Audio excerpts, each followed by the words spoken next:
Well, welcome everybody. If it's okay, I will call this meeting to order. Thanks for being here. We'll start off with roll call.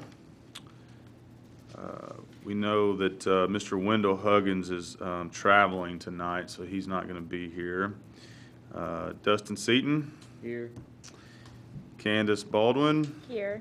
Allie Taylor. Here. Aubrey Shepard. Here. And Zach Tammy Johnny, he's not here yet. So, and then I'm Alex Baldwin.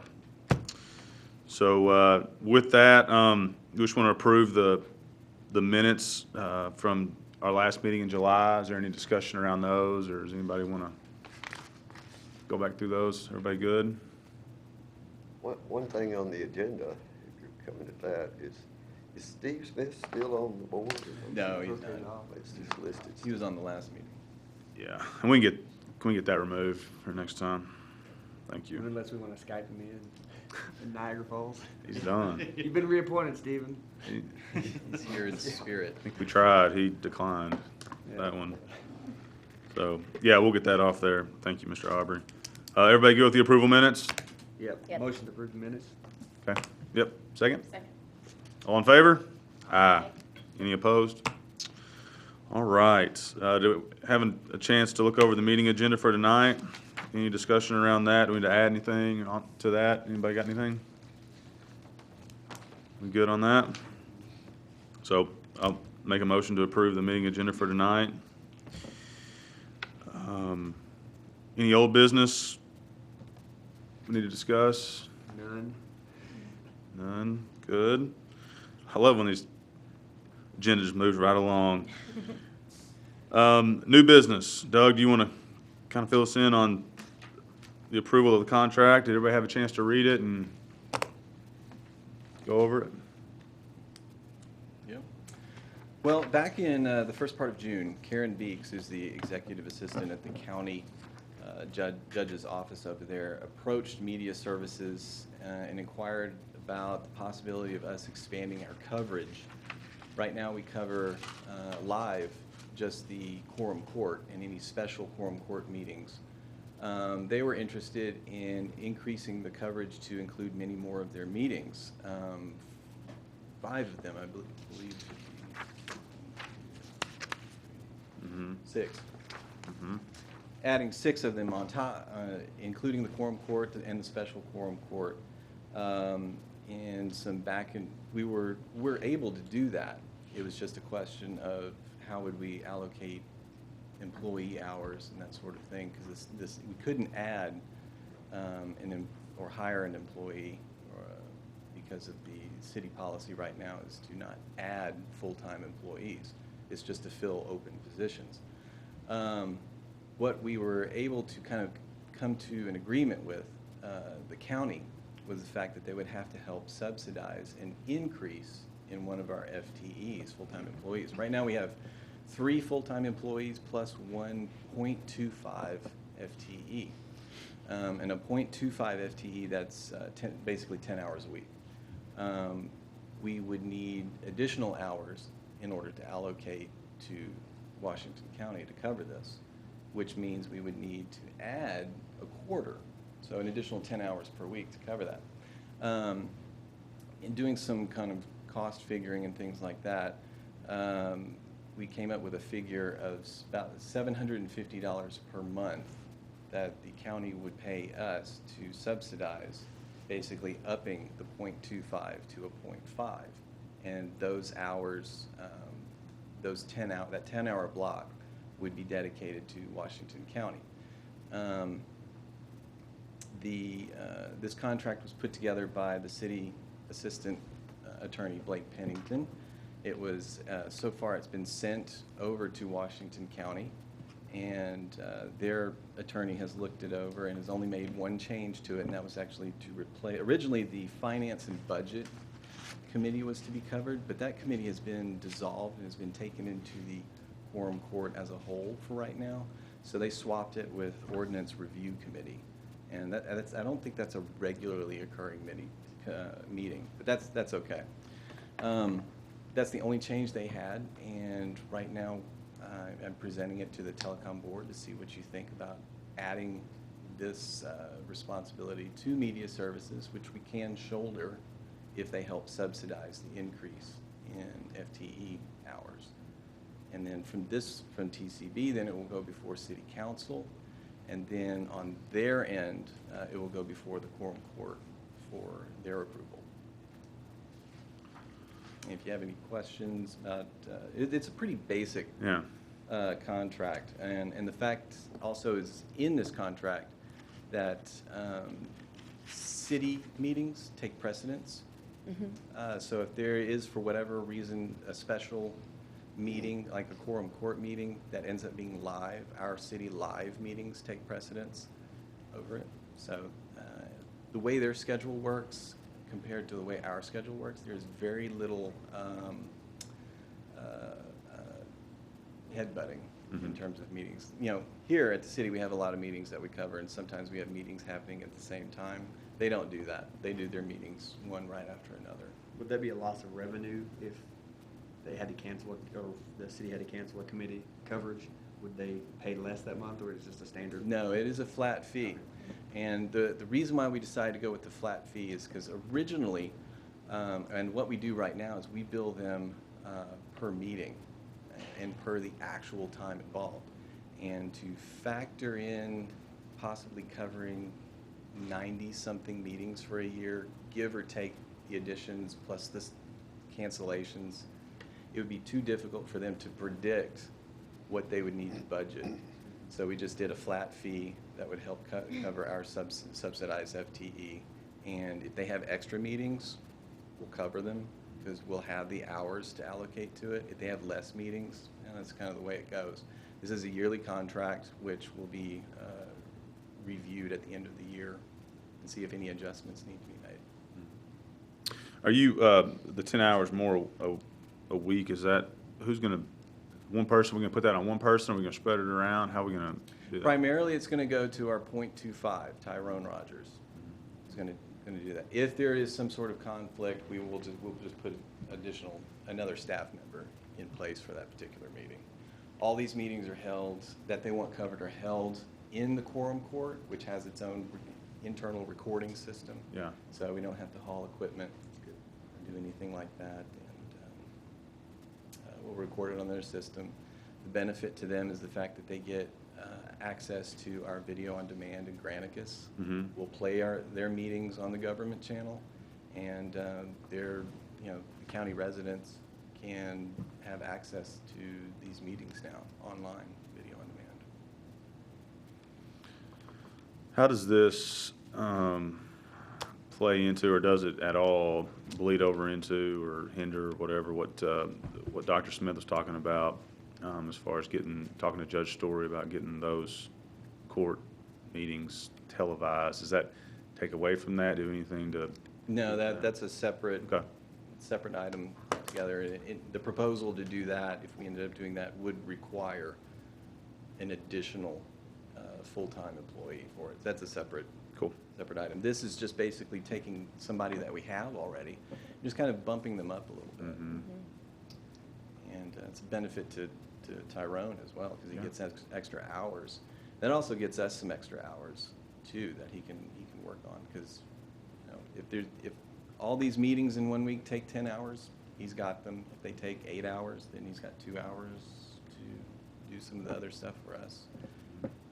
If it runs over, he'd be able to actually run over because of the way being a part-time, full-time employee, part-time FTE, how his hours are structured. It's a 2-week period. What kind of cameras do they have? Something like this? It's very So it can similar be to this. recorded from the station? Well, we can't record it from the station. We record the Quorum Court on site in a booth, much like we do City Council chamber. We have our video booth. It's the same type of setup that they have But over it, there. but it is live broadcast for. It is. We're able to send the feed to our station and run it live. We're just not able to. We don't have enough fiber in order to record it down the station yet. I'm very pleased that you're doing this, and it's important that people in the county as well as in the city know everything that the county does. In those meetings, I watch them quite often, and they are as interesting, shall we say, as the city's meetings. There's much discussion on things, and they don't offer as much public speech time. And I hope some of these days they will get to the point where they actually allow comment on every issue as it comes up. And, you know, the way the city council does is so wonderful. It's probably not done that well in any other city in America, possibly, and televised. Is that each time an issue comes up, it's discussed once. If you're supposed to have 3 votes on something, and if they push it to do it all that night, then they have to have public comment 3 times, you know, before it's accepted. And that way the people get to hear it, they get to hear what other people say, they get to hear what the members of the quorum court say, if they go to that someday. And it'd just be much better public education and education by the public of the people on that board. It's very important. And this is a great benefit to all our residents of the county, whole county. And so I'm very pleased with it. And it's always been, you know, a little awkward that they didn't have every committee meeting on there. And at this time of year, it's all about budget. And you're probably hearing some of the squabbles over what to do about things like the county dog pound and funding for it. So we need it. We need to do this. So I make a motion that we approve this to go forward to city council for approval. Be the next step, right? Would be. Second. All in favor? Aye. Aye. All opposed? All right. All right. Is that it? That's it for that. Got it? Yeah. Good deal. Good deal.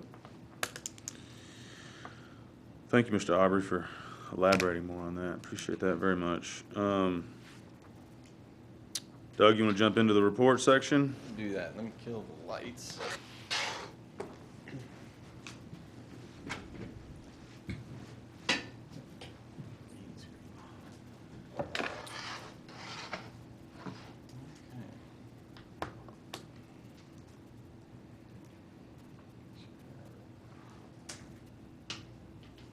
All right, it works.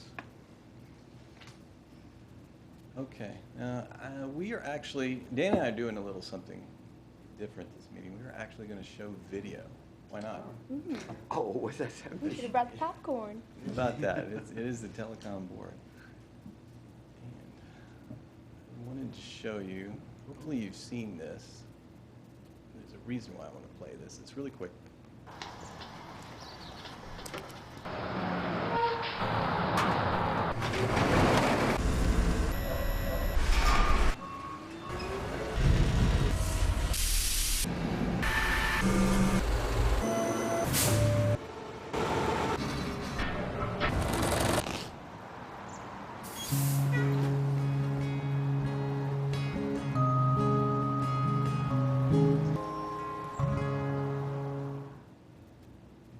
That is the most recent Recycle Something PSA that we did. It came out towards the end of 2014.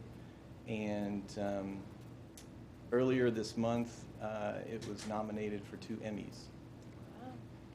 So those, the Emmys, the Mid-America Emmy Awards are on October 3rd. And it received a nomination in the Community PSA category and in the Editing category.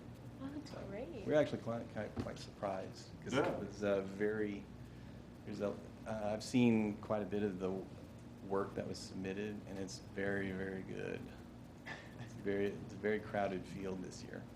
Are we So- gonna have statistics on how many people in our city watch it? How many people watch this? Watch our The PSAs and, Well, I know in YouTube, actually, I'll probably get to that, but I'll go ahead and jump ahead. In YouTube, this has 200 and maybe 50 views.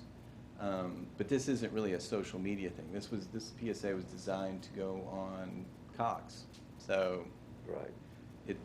that's our destination for it. So on all the cable channels, it's playing, and this one's also playing at the Razorback Malco on Screen Vision beforehand. That's what it was designed for. This really wasn't pushed as a social media type of video. Well, it's Right, so- certainly worthy. I thought of something else, but how often does it run on the internet? On the internet or on It's- Cox? It's, no, well, yeah, how often does it run on cable? On cable? And AT&T's running it too, obviously. AT&T does not. Does not run the No, this PSA? is- No, this is purely a Cox. Primarily because Cox is the dominant cable source here in the city. And in 1 month, it runs, I think the last count was 500 something times on. Well, I hadn't actually seen this one yet myself, and I'll watch it. Haven't? Well, there. See, that's, Do you pay to air on Cox? There is a monthly, yeah, we're in contract. Okay. It's a media buy for that. Mhm. It's not like a typical PSA that you'd be able to run on the local channels Mhm. for free, which Mhm. also is kind of difficult to do sometimes. Yeah. This was a paid media buy that had choice time slots Oh, for it, great. and channels like ESPN and AMC, Mhm. FX, all those different, TLC, those types of channels. Yeah. And that's been running ever since late 2014. That's really good, Dad. Yeah, so it's good. A lot of people see them and recognize them from Cox and Screen Vision. How do you get nominated for that? Do you submit a form yourself up there? We do, yeah. We submit That's great. to it, just to take a shot, Absolutely. see what it will do, and we're surprised because it was a